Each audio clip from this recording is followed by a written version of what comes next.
Olá a todos, bem-vindos ao Tudo sobre o Futebol Americano, hoje para uma antevisão dos playoffs da Liga Portuguesa de Futebol Americano.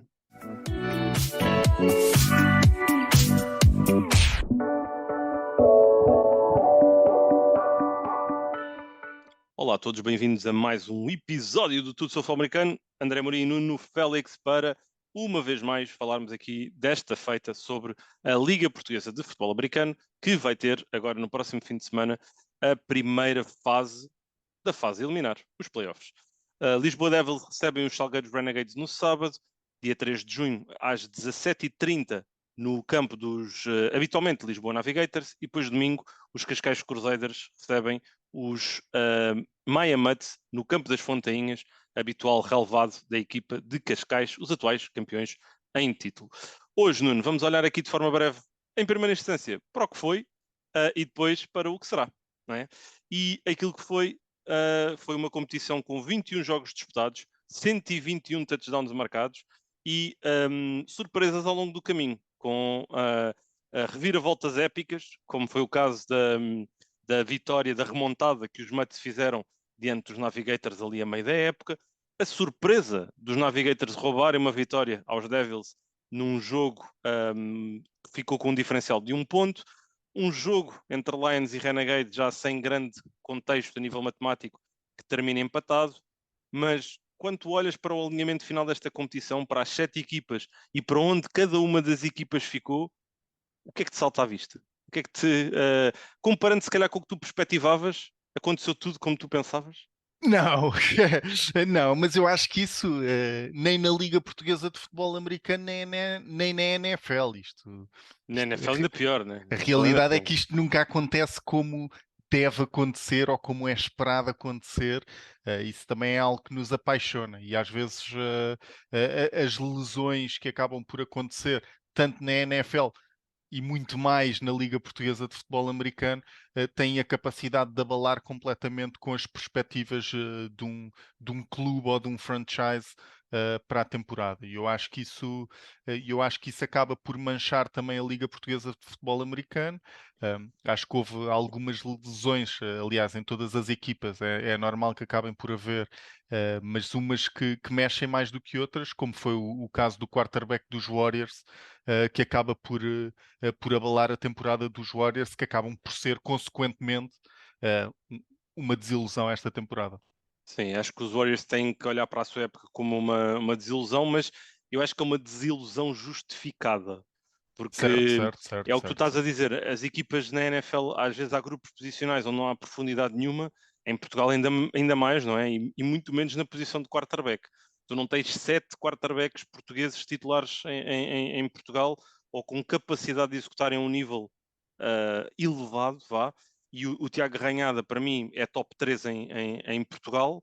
Um, e a perda dele para os Warriors foi um golpe muito grande nas aspirações da Sim, temporada. qualitativamente e animicamente, não é? Porque Sim, sim, sim, sim, sim, sim. na Liga Portuguesa, então, não é?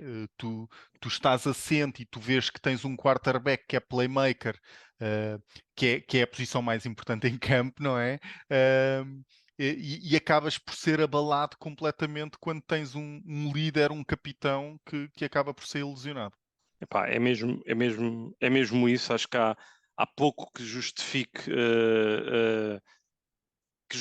isso de uma forma saudável. É muito complicado e acho que os Warriors depois ainda tentaram e acabaram a época de uma forma muito digna, com jogos rijos, em particular contra os Crusaders na sua casa e depois contra os Navigators na casa da equipa de Lisboa. Mas acho que os Warriors são uma das grandes desilusões por esse motivo. Mas uma desilusão justificada, como estávamos aqui a dizer.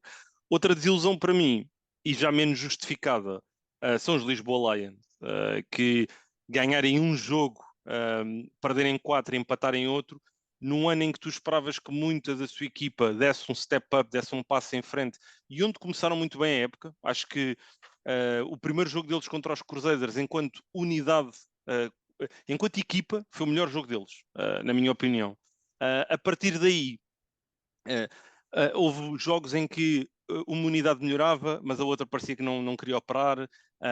Nunca senti a equipa equipa, se podemos dizer assim, e depois, obviamente, as lesões, mas isso acontece em todas as equipas e não pode ser justificação, muito menos quando, na minha opinião, e não sei se concordas, Nuno, os Lions tinham talvez um dos plantéis mais completos e profundos da competição. Sim, que era algo que também tínhamos falado, e lembro-me de falar, porque eu tinha altas esperanças para estes Lisboa Lions esta temporada. Uh, Vão ouvir o podcast de início de temporada, em que falamos precisamente não só das nossas aspirações para os Lisboa Lions, mas lá está. O maior plantel da liga, aquele que tem maior profundidade também, e quanto a mim, em determinadas posições, muito, muito talento que foi mal aproveitado. Estava aqui a tentar pensar numa forma mais suave de colocar a questão, mas acho que uh, no último jogo, agora contra os Renegades, que acaba no empate, voltei a sentir a defesa dos Lions mais como unidade, mais como uma equipa que sentia que conseguia carregar a equipa para a frente e conseguiu fazer várias jogadas, e foi graças à defesa dos Lions que conseguiram o empate no jogo e que acabam por conseguir a remontada de 20-0 para 20-20. Foi graças à defesa. Mas lá está, uma defesa muito dispersa, com muito talento. Eu acho que com uma defesa pouco simplificada, sinceramente, em que se complexificou um bocadinho mais, demais, aliás, uma equipa que está no seu segundo ano na Liga.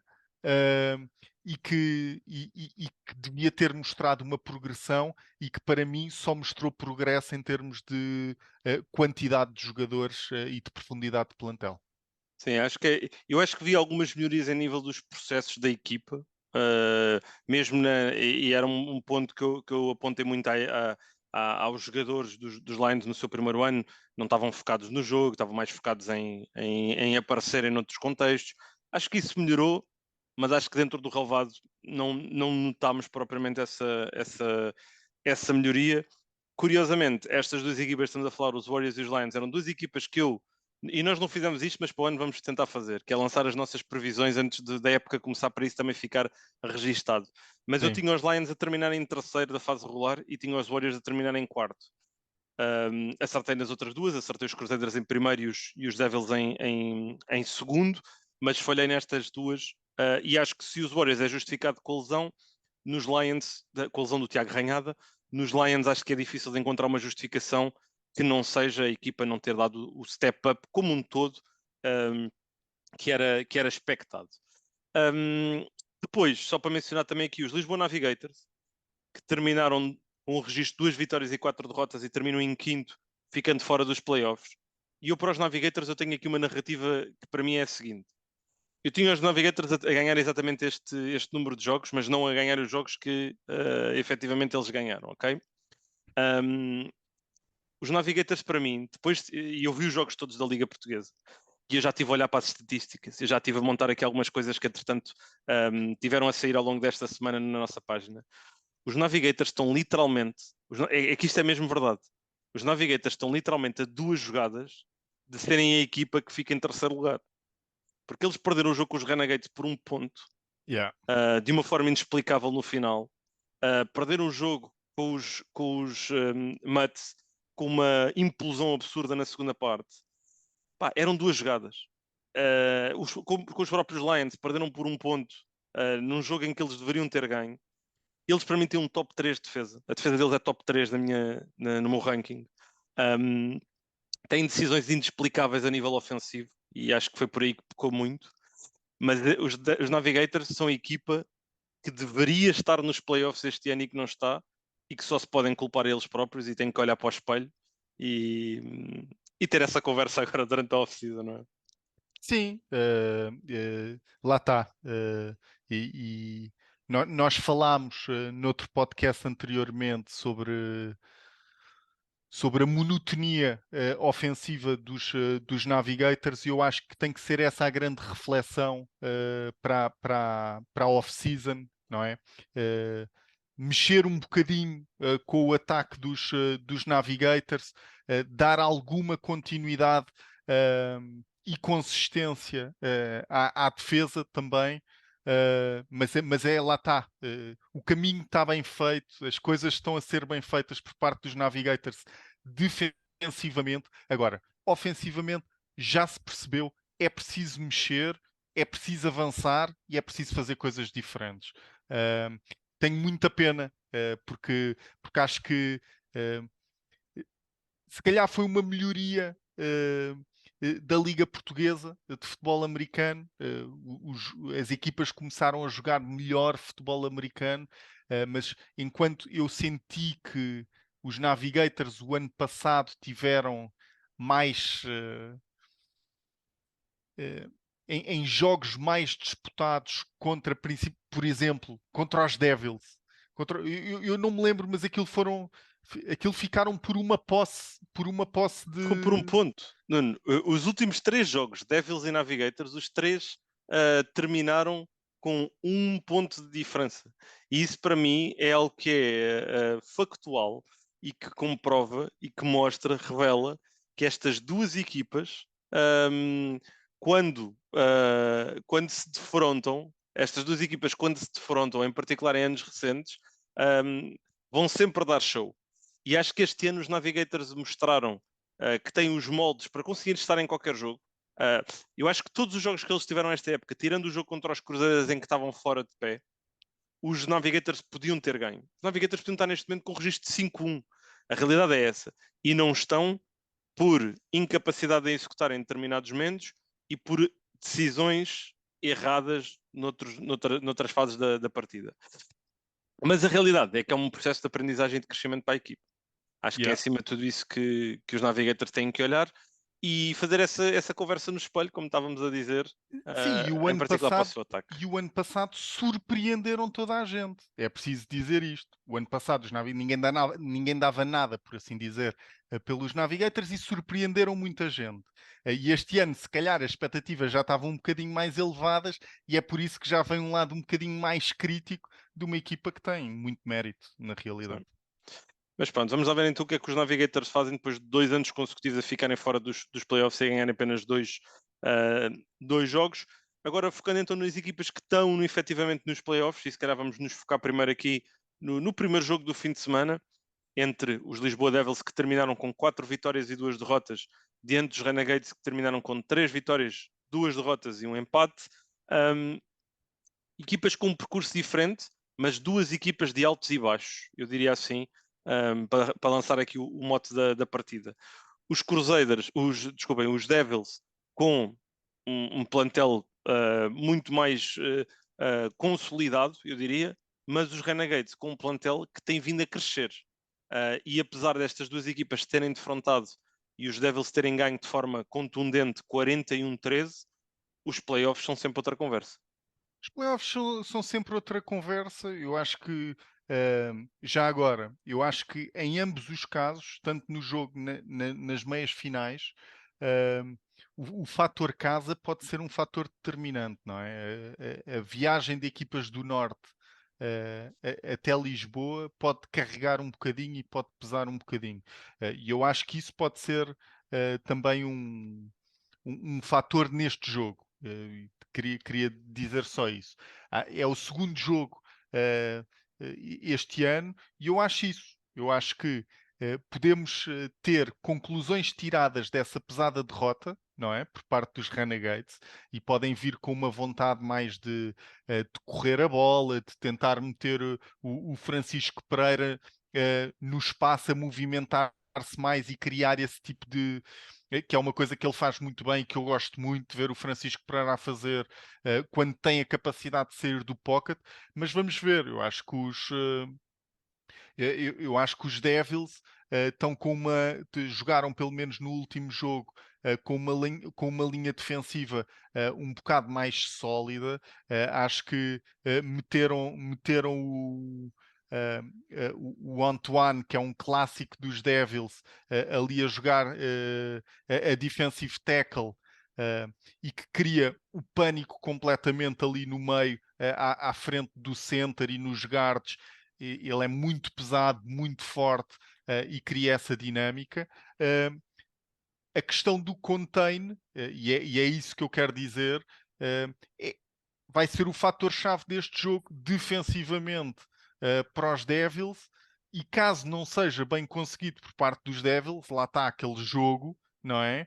Uh, Se os Renegades conseguem meter um jogo de corrida a avançar, conseguem meter o Bernardo Slipa fora de campo, conseguem mastigar um bocado do relógio, conseguem controlar o tempo de jogo, e depois, quando o Bernardo está em campo, a defesa dos Renegades, que tem conseguido fazer jogadas todos os jogos, consegue atrapalhar o Bernardo, trazer algo de novo, fazer uma pique, causar um fumble, que não é uma raridade para o Bernardo esta temporada, ter fumbles causados. Epá, eu acho que os Renegades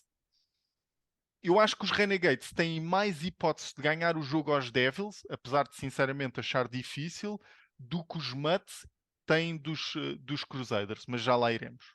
Sim, eu acho que há aqui alguns apontamentos ainda a destacar, que acho que é um bocado isso que tu acabaste de mencionar. Os Renegades, no último jogo contra os Devils, tentaram jogar fogo de artifício com fogo de artifício. Yeah.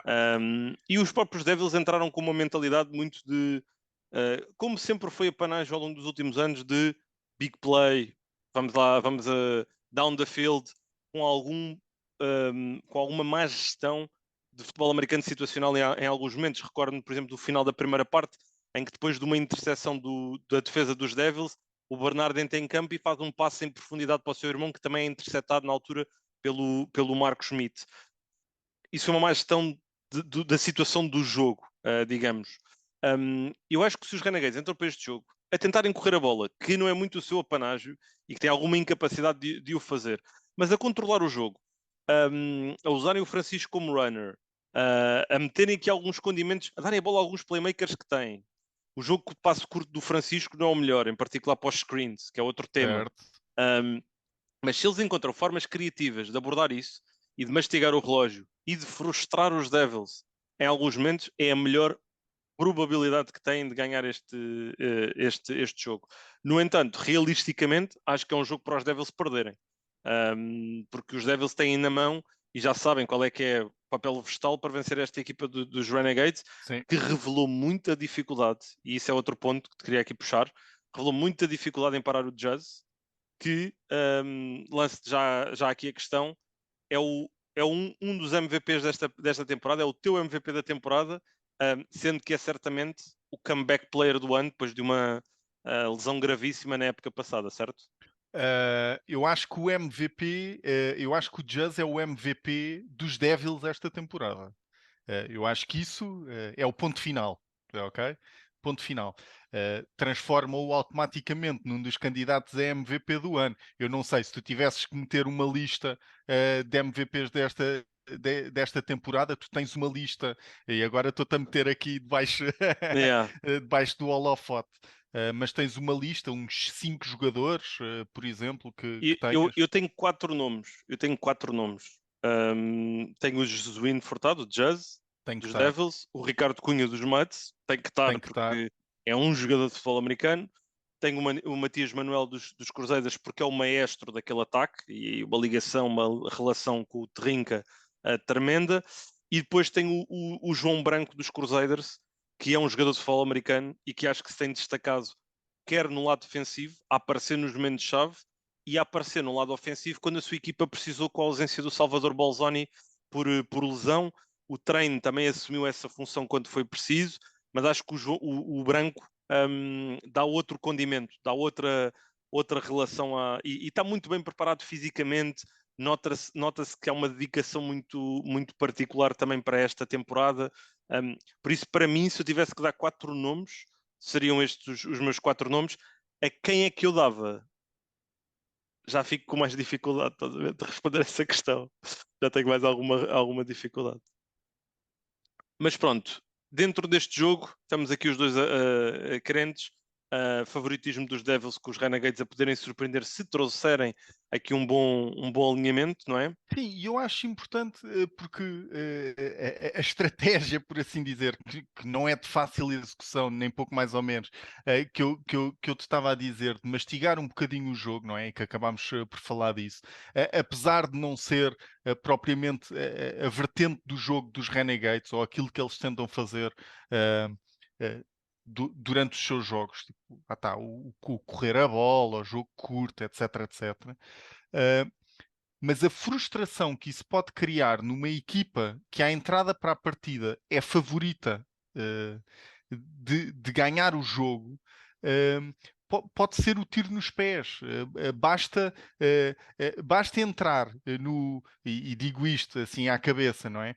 No segundo quarto, empatados, no terceiro quarto, a ganhar por pouco. A pressão está nos Devils. Aquilo estará sempre do lado dos Devils. Portanto, hum, Mas olha, eu gostei que tivesse sido aí, porque eu esta semana tenho estado a soltar aqui alguns dados aqui na nossa página. E não sei quando forem ouvir isto, se vão ter todos os dados disponíveis, eu acho que não. Mas os Renegades, ofensivamente, são uma equipa que é muito mais eficiente na primeira parte do que na segunda. Tem 9 touchdowns marcados na primeira parte, 6 na segunda. O que por consequência mostra que são uma equipa que também tem dificuldade a ajustar-se ao jogo. E isso é um problema, não é? Defensivamente, são uma equipa que está muito taco a taco entre touchdowns sofridos na primeira parte e na segunda, 9 em cada parte. Mas sofrem muito mais no segundo quarto, com 46 pontos feridos, quando comparamos, por exemplo, com a entrada do jogo, em que sofrem apenas 17, isto ao longo dos 6 jogos da fase regular. Os Devils, quando nós olhamos para os Devils, são um ataque que entra nos jogos também marca pouco, no primeiro quarto apenas 4 touchdowns e 24 pontos, mas são um rolo com pressão no segundo e no terceiro. Tem 67 pontos marcados no segundo quarto com 9 touchdowns e 62 pontos no terceiro quarto também com 9 touchdowns. Por isso é assim, eu acho que se os Renegades também querem estar neste jogo, têm que surpreender com o que tu estás a dizer, têm que controlar o relógio, mas acima de tudo não queiram entrar num fogo de artifício com os Devils, porque acho que aí vão perder. Acho que aí vão. Não é como os Navigators fizeram. Os Navigators não foram jogar fogo de artifício com os Devils. Foram jogar power football, dominar a linha de scrimmage, frustrar os Devils e confiar que conseguiam marcar e depois controlarem de alguma forma o jogo. Eu acho que esse tem que ser o modus operandi para os Renegades se eles querem ser bem-sucedidos. Agora sim, vamos olhar então para o segundo jogo deste, deste fim de semana. Mets contra Crusaders. Crusaders que chegam a esta fase da partida invictos, 6 jogos, 6 vitórias, mas vem do pior jogo jogado na época, diante dos Braga Warriors, em que perderam por 9 pontos de diferença, 21-12. Os Mets, que vêm do melhor jogo conseguido da sua época, ao triunfarem sobre os Lions 33-13, num jogo em que apareceu o Super Cunha, para quem não sabe, é a evolução a seguir do Ricardo Cunha, o Super Cunha, que meteu 4 touchdowns. Quando tu olhas para este jogo e tu mencionavas que achas que é mais difícil dos Mets surpreender, mas onde é que tu achas que os Mets podem tentar pegar, ou o que é que eles podem tentar fazer para roubarem esta vitória aos Crusaders? eu acho que e no jogo dos Crusaders contra os Warriors, que foi um jogo muito sofrido por parte dos Crusaders, eu acho que a defesa dos Warriors acabou por fazer jogadas e tinha a lição bem estudada, principalmente na primeira parte. Depois lá está. Acaba por vir ao de cima um bocado a genialidade e um bocadinho a magia do Matias e a ligação com o Trinca também, os ajustamentos que chegam na segunda parte e foram por água abaixo um bocado os Warriors. E eu acho que os Mets defensivamente são uma equipa muito sólida e eu acho que terem sido o ataque que menos pontuou ao longo da liga, acho que fala por isso. Eu acho que são uma equipa que está qualificada para, para os playoffs, em grande parte graças à defesa e à solidez defensiva que sem grande invenção, não é? Como temos falado, mas eu acho que os Mets conseguindo parar o ataque dos Crusaders, e lá está, estamos a falar de um ataque que uh, quer correr a bola e ao mesmo tempo quer aproveitar big plays em profundidade e ter a mobilidade do Matias a funcionar. Eu acho que se conseguirem manter o Matias no pocket, e eu acho que isso é muito bonito de falar, não é? Mas o Matias escapa-se muito bem. Se conseguirem manter o Matias no pocket e segurar a profundidade do campo, como uma cover 3 pretende fazer, não é? Acho que podem ter uma hipótese de parar os Crusaders. Sim, eu acho que vai passar mesmo muito por aí. E é engraçado porque agora estou a olhar aqui para os números dos Mets. Ofensivamente é o que tu disseste, pior ataque da liga. Tem apenas 24 pontos marcados na primeira parte, tem apenas 3 touchdowns ao longo de 6 jogos disputados. Importante mencionar que tem 2 jogos onde ficaram a 0 diante dos Crusaders, diante dos Renegades, e contra os Devils meteram apenas um field goal, ou seja, 3 pontos. Mas na segunda parte são uma equipa que marca muito mais. Tem 47 pontos marcados e 7 touchdowns no total. Para mim, revela o quê? Revela uma capacidade não só de resiliência que lhes é conhecida, mas também uma capacidade de se ajustar àquilo que vai acontecer dentro do relvado. São a equipa que tem mais touchdowns a nível defensivo, marcam também com a sua defesa, o que é uma mais-valia. E acho que há aqui um ponto para este jogo que, para mim, se há forma dos Mets ganharem, é por aqui.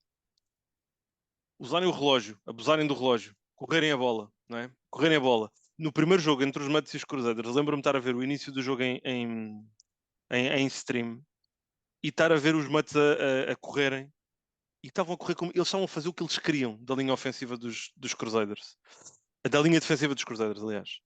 Mas depois chegavam à red zone e inventavam e começavam com jogadas mais horizontais, deixavam de correr tanta bola de forma tão power football, e os Crusaders também se ajustaram. E depois o Arthur também teve mais decisões, que eu acho que foi o jogo em que ele tomou piores decisões enquanto quarterback, sendo que eu gosto do Arthur, já o disse aqui, acho que é um quarterback que interpreta bem o jogo, joga de forma inteligente e não tenta ser demasiado. Os Crusaders, quando nós olhamos para eles a nível defensivo, a nível ofensivo, aliás, têm apenas 2 touchdowns marcados no último quarto. 15 pontos apenas. Porque eles nunca foram desafiados. A realidade é essa. Eles chegam ao último quarto, por norma, já a triunfar, já de forma confortável, não é? Por isso, para mim, o molde é mesmo esse. Não? É os Mets correrem a bola no início, não deixarem o jogo fugir do controle e depois, na segunda parte, continuarem a confiar e desafiarem os Crusaders nesse último quarto, que acho que vai ser determinante se eles aspiram a conseguir aqui uma vitória. Eu acho que isso, já agora, tocaste aí num ponto que eu acho que é muito interessante da Liga Portuguesa no seu todo, não é? Que é a necessidade de ser sexy. E estavas a falar dos Mets conseguirem correr a bola e conseguem correr a bola e depois chegam à reta final e começam a inventar. Se tu corres a bola e ganhas 4 jardas, corres a bola, a mesma jogada, corres a bola, ganhas 3 jardas, corres a bola, ganhas 3 jardas, primeiro down, ok?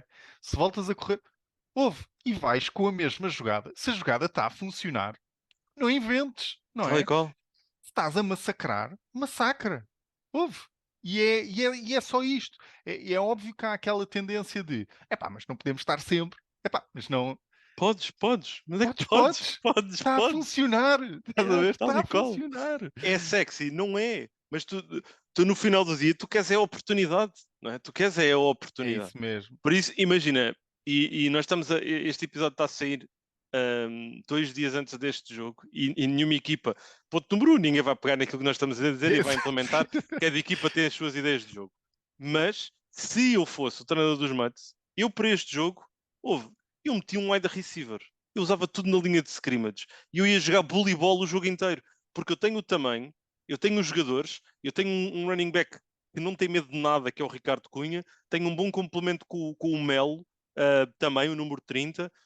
Corra a bola para cima deles, desafios, coloca os Crusaders numa posição desconfortável, que é algo que os Warriors conseguiram fazer de alguma forma, e agora só também para dar aqui o protagonismo aos Crusaders, os Warriors também conseguiram fazer esse desconforto. O Matias acabou sempre por encontrar forma depois de se reencontrar, como tu mencionaste bem na análise, e depois a defesa dos Crusaders também tem sido uma defesa extremamente sólida ao longo da época, tem excelentes números, sofreram um touchdown no primeiro quarto ao longo da época inteira, tem apenas 6 pontos feridos, 4 touchdowns no segundo quarto, 3 no terceiro e 3 no último quarto. São apenas 11 touchdowns sofridos ao longo da temporada. Uma equipa muito bem treinada, que também com um sistema muito bem desenhado, sempre com 2 high safeties e com muitos jogadores de futebol americano, como é o caso já mencionámos o João Branco, já mencionámos também o treino, tens também o João Inácio, mas esta equipa não é só os Joãos, também há aqui outros jogadores, há por exemplo o José Sarsfield, que é um dos líderes também desta defesa e que também tem feito uma boa época. O Patrick Mussi, a safety, parece que tem imã para a bola, tem feito também uma temporada E tremenda. tens o Francisco Lori, tens o Cruz, não é? Tens muitos e bons jogadores. Por isso, novamente, eu vou usar a mesma forma que eu disse há bocado dos Devils. Isto é um jogo para os Crusaders perderem, se eles quiserem. Um, Acho muito difícil, porque acho que o Terrinca plantou sementes aqui há alguns anos na sua equipa e tem colhido os frutos disso. Então, há 17 jogos consecutivos sem perder. Já estiveram em várias situações ao longo dos últimos anos e têm encontrado forma de superar essa adversidade.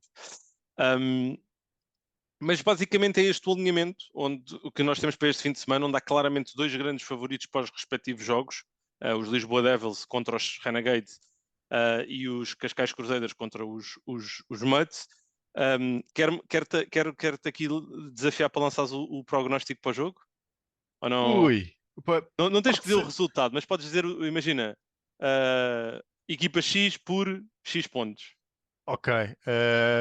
E atenção, eu gosto de surpresas e gostava mesmo que as equipas do Norte tivessem a capacidade de surpreender. E sinceramente, isto pode parecer um bocado mal, aquilo que eu vou dizer, mas é mesmo com a melhor das intenções, e espero que percebam isto. Mas seria uma surpresa, por exemplo, ou os Devils ou os Crusaders ganharem por 3 pontos, ganharem por abaixo de um touchdown seria surpreendente, e significaria que as equipas do Norte vieram para jogar, vieram com um bom game plan, porque à entrada para este jogo, acredito que a supremacia, infelizmente, este ano estava mesmo no centro. E esperemos que para o ano seja diferente.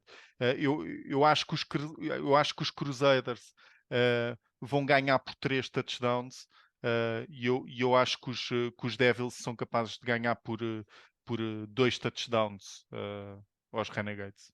Ok, eu vou ser mais. Eu acho que vou ser um bocadinho mais suave. Eu meto os Crusaders por 14 pontos, e meto os Devils por 10. Vou ser um bocadinho mais simpático neste alinhamento. E a questão é, e novamente, é um bocadinho seguindo a ti aqui o que tu disseste, não é tirando valor a nenhuma das equipas, mas eu acho que neste momento os Crusaders estão claramente numa camada deles, Uhum. onde têm tudo muito mais bem alinhado para revalidarem o título, e acho que apenas os Devils têm os recursos para os surpreenderem. Por isso, quando eu olho para uma hipotética final, acho que Devils Crusaders é o melhor jogo que nós podemos esperar para essa partida. Acho que os Renegades contra os Crusaders estão um bocadinho fora de pé, como já o revelaram na fase regular, ainda que na altura acho que foi por uma disparidade que não deveria ser aquela, e acho que os Mets contra os Crusaders têm lá um modo, têm lá a forma de, mas acho que é muito difícil, atendendo que são uma das equipas com menos recursos e que vão ter jogadores a jogar dos dois lados e que isso também impõe outro desafio. Por isso, estamos os dois aqui a achar que Devils e Crusaders vai ser o jogo da final, mas vamos lá ver se não somos surpreendidos, porque também ninguém dizia que os Mets iam fazer uma remontada de 15 pontos, ninguém diria que os Navigators iam vencer os Devils no jogo, que para os Devils já podia ser um bocadinho correr calendário, e para os Navigators também, e ninguém esperava que o último jogo da fase regular terminasse empatado. Isso não vai acontecer na fase eliminar, está bem? Posso garantir que isso não vai acontecer. Mas pronto, olha, a melhor maneira de observarem estes jogos é realmente irem ao estádio, aos campos onde os jogos se vão realizar. Por isso, no dia 3 às 17h30, todos os caminhos vão dar para as Laranjeiras. No dia seguinte, às 15 da tarde, todos os caminhos vão dar às Fontainhas em Cascais. Entretanto, nós vamos ficar por aqui no Tudo sobre Futebol Americano e vamos continuar aqui a falar da Liga Portuguesa até ao final da competição e depois vamos desaparecer umas semanas. Vamos de férias, vamos descansar, mas ainda falta até esse momento. Por isso, para todos vocês, obrigado uma vez mais pela vossa companhia, obrigado também por marcarem aqui presença connosco e não se esqueçam também de deixar os vossos prognósticos depois nos nossos posts para a partida e desejar a todos um bom fim de semana com muito futebol americano sempre à mistura.